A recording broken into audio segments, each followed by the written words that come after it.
آپ یہ سنیں، ایک پیج ہے کہ انسان گناہ کی طرف بڑھ رہا ہوتا ہے، اچانک سامنے سے ایک جنازہ گزرتا ہوا دیکھتا ہے اور کانپ کر رہ جاتا ہے۔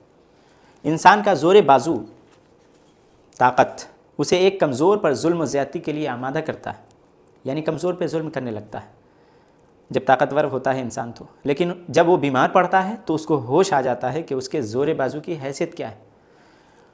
انسان لوگوں پر اعتماد کے سلسلے میں حدود سے تجاوز کر جاتا ہے، لمٹ کراس کر جاتا ہے، یہاں تک کہ اسے دھوکے اور رسوائی کا سامنا کرنا پڑتا ہے۔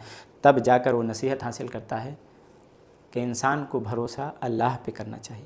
انسان گناہ کرتا ہے اور اس گناہ سے اس کا دل تنگ ہونے لگتا ہے، آخر کار وہ قرآن مجید کی ایک آیت سنتا ہے اور اس کا دل نیکی اور بھلائی کی طرف بڑھنے لگتا ہے۔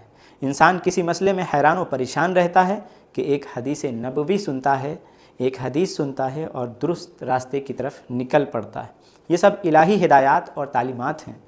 اس کتاب کا نام رسائل من القرآن ہے، یعنی قرآنی تعلیمات۔ یہ کتاب ان تمام افراد کی نظر ہے جو اس بات پر یقین رکھتے ہیں کہ اللہ رب العزت ہمیشہ ہماری ہدایت کا سامان کرتا رہتا ہے، ہماری طرف اپنی ہدایات اور تعلیمات بھیجتا رہتا ہے، اور وہ چاہتا ہے کہ ہمیں اپنے دامن رحمت میں ڈھانپ لے۔